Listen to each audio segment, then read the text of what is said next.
Nous avons avec nous sur le plateau de Metro News l'économiste William Savary, avec qui nous allons parler de la fermeture de la frontière haïtiano-dominicaine. Quelles sont les conséquences économiques? Quels sont les impacts directs sur l'économie des deux pays? Et notamment sur le déploiement de la force multinationale en Haïti. Quels seraient les avantages et les inconvénients pour la région? Monsieur Savary, bonsoir et merci de votre disponibilité à Metro News. Bonsoir Madame Barthélemy, bonsoir Métropole, bonsoir Haïti, bonsoir tout le monde. Comme je l'ai dit tantôt lors de l'introduction, nous savons que la frontière haïtiano-dominicaine, c'est une zone d'échange commercial importante pour les deux pays. Déjà, la fermeture de la frontière, quels sont les impacts directs sur l'économie des deux pays, à savoir Haïti et la République dominicaine? La première question à laquelle il faut répondre, d'abord, c'est vraiment si les postes frontaliers sont importants pour la République dominicaine, comme plusieurs personnes le disent, la réaction de la République dominicaine n'aurait pas été la fermeture des postes frontaliers. La première chose. Il n'y a aucun pays au monde qui partage des frontières avec d'autres nations n'adopte comme mesure la fermeture de frontières lorsqu'il y a un conflit, un supposé conflit, mais plutôt ce sont des discussions qui s'engagent à résoudre ce conflit, pas la fermeture de frontières. Mais je dirais carrément que la fermeture de frontières n'est pas est liée directement avec la nouvelle que les forces guinéennes sont sur le point de venir en mission en Haïti. Et pourquoi? J'ai l'impression, en faisant l'analyse des données auxquelles j'ai accès, au niveau du cabinet du président dominicain, il y a certainement une discussion qui se fait sur la façon dont la République dominicaine pourrait se tirer d'affaire de l'arrivée des forces kenyans. N'oubliez pas que au cours de la mission de la MINUSTA, il y a eu $1,5 milliard de dépenses qui ont été effectuées en Haïti. Et une grande partie une somme considérable de ce montant a été dépensée en République dominicaine avec les voyages qui se sont effectués pour les vacances, pour les voyages de loisirs, etc., par les gens de la MINUSTA qui avaient préféré partir en Dominicaine en week-end, passer leur week-end. Maintenant, le calcul, je pense, qui est fait au niveau du cabinet du président dominicain, je pense que c'est le calcul suivant. Si les troupes kenyennes arrivent en Haïti, pour le moment, le budget est de $100 millions. Et bien sûr, ces 100 millions, selon moi, c'est une sous-estimation de ce que ça coûterait pour cette mission. Parce que 100 millions, ça vous donne moins que $9 millions le mois. Et il n'y a aucune façon au monde, $9 millions le mois, peut soutenir une mission de 1000 citoyens kenyans en Haïti, plus la contribution des autres nations de la région. C'est la première chose. Maintenant, l'idée chez les Dominicains serait comment bénéficier de l'arrivée des Kenyans. Je pense qu'au niveau du cabinet du président dominicain, il y a une proposition sur le tapis. La proposition est la suivante. Ils vont fermer les frontières et ils vont demander à la communauté internationale, particulièrement les Kenyans, les Américains, les gens qui sont impliqués dans l'organisation de la mission, une des conditions d'ouvrir les portes, d'ouvrir la frontière, soit que la force de la mission kenyane soit domiciliée en République dominicaine. Je pense que c'est ce qui se négocie. Et c'est ce qui se discute. Et je doute fort que ce ne soit pas le cas, parce qu'il ne faut pas sous-estimer que les gars qui sont en République dominicaine, qui sont au gouvernement de la République dominicaine, qui gouvernent la République dominicaine aujourd'hui, ce sont des hommes d'affaires très calés. Ils ne sont pas des idiots et ils savent reconnaître des opportunités. Et selon moi, il faut réfléchir que la force kenyenne, domiciliée en République dominicaine, ça veut dire quoi? Ça veut dire que les loyers pour les bases militaires seront payés en République dominicaine. Les loyers pour les soldats seront payés en République dominicaine. La nourriture, les soldats seront nourris en République dominicaine.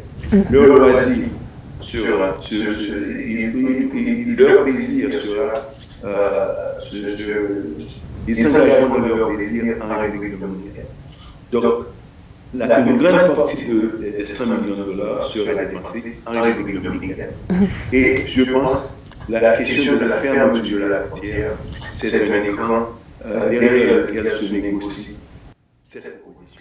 Ok, les économistes, puisque vous nous dites que la question de la fermeture de la frontière est intimement liée au déploiement de la force multinationale et vous venez d'énumérer tous les avantages que pourrait tirer la République dominicaine et Haïti dans tout ça. Maintenant, si les forces, la mission kenyenne est de en Haïti, les avantages que la République dominicaine aurait pu en tirer en argumentant pour que la mission soit domiciliée chez eux, c'est ces avantages reviennent en Haïti. Parce que là, nous avons des bases, les casernes que la ministère avait occupées, les bases que la ministère avait occupées, les loyers, les maisons que les gars de la ministère avaient occupées, tout cela, ce sont des fonds qui seront dépensés en Haïti. Maintenant, il est vrai que la production, il est vrai que on va sans doute acheter les articles comestibles de la République dominicaine, parce qu'aujourd'hui nous le faisons également. On ne va pas acheter des États-Unis et des autres pays de la région. Donc il y aura quand même un commerce entre les pays, mais le gros de l'argent sera dépensé en Haïti.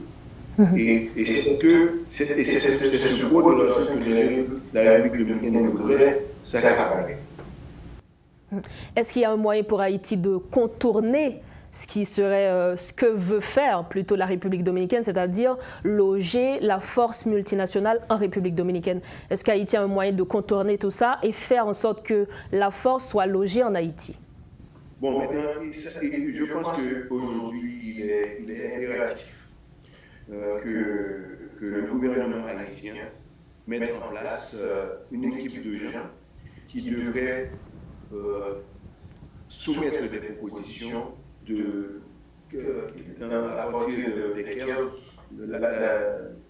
l'international pourrait se rendre compte que Haïti peut loger cette force. Maintenant, il y a une distinction que je voudrais faire. Il y a la force, en général en Haïti, nous disons qu'il y a des forces internationales qui arrivent. Mais pour que quelqu'un arrive chez vous, vous devez être en mesure de recevoir. Justement, être prêt. Ouais. Donc il faudrait un organisme, un bureau, quelque part, une entité qui soit responsable de recevoir la mission. Et maintenant, si c'est le cas, donc ce bureau aura la responsabilité de le loger, d'identifier des logements, d'identifier des bases où ces gars se trouveront et d'identifier les services que ces gars-là auront à utiliser. Donc ça, c'est la responsabilité du gouvernement haïtien. C'est quelque chose de faisable, selon vous? Absolument. Okay. Absolument. La société civile ne peut pas le faire, mais l'État, le gouvernement peut organiser et donner la responsabilité. Le gouvernement peut prendre la décision et donner la responsabilité à un groupe de citoyens de la société civile. Puisque vous nous dites, économiste, que la fermeture de la frontière est intimement liée au déploiement de la force multinationale, est-ce qu'on peut s'attendre vraiment à une résolution de la crise? Sinon, comment est-ce qu'on pourrait atténuer les conséquences économiques sur les deux pays? Il n'y aura pas de solution. Parce que là, ce que les Dominicains veulent, ils ne veulent pas l'avoir. Parce qu'en fait, je ne pense pas que la communauté internationale, si toutefois, ce que nous faisons là maintenant est possible, se fait. Et ce sont des suspicions. Donc, c'est seulement l'extrapolation en vertu de l'expérience qui se joue au niveau de la région, par exemple. Je m'observe comme base, comme référence, le fait qu'aujourd'hui, à la République du Panama, il y a ce qu'on appelle une base logistique. La base logistique, c'est une base à partir duquel, si jamais il y a des catastrophes naturelles dans la région, la coordination de l'aide humanitaire se fera au Panama à travers cette base de contrôle de cette logistique. Ils ont établi une base. Donc, il est probable qu'au République dominicaine, une réflexion pareille puisse se faire, qu'ils s'organisent pour avoir la logistique chez eux, pour servir l'île entière. C'est de cette façon qu'il faut commencer à réfléchir la relation avec la République dominicaine. Par rapport à cette mission kényane qui est sur le de la République. Merci beaucoup, économiste Savary William. Merci de votre disponibilité à Métropole. Merci. Voilà, nous avions eu sur le plateau de Metro News l'économiste William Savary. Avec lui, nous avions parlé de la fermeture de la frontière haïtiano-dominicaine qui est intimement liée, selon lui, au déploiement de la force multinationale en Haïti.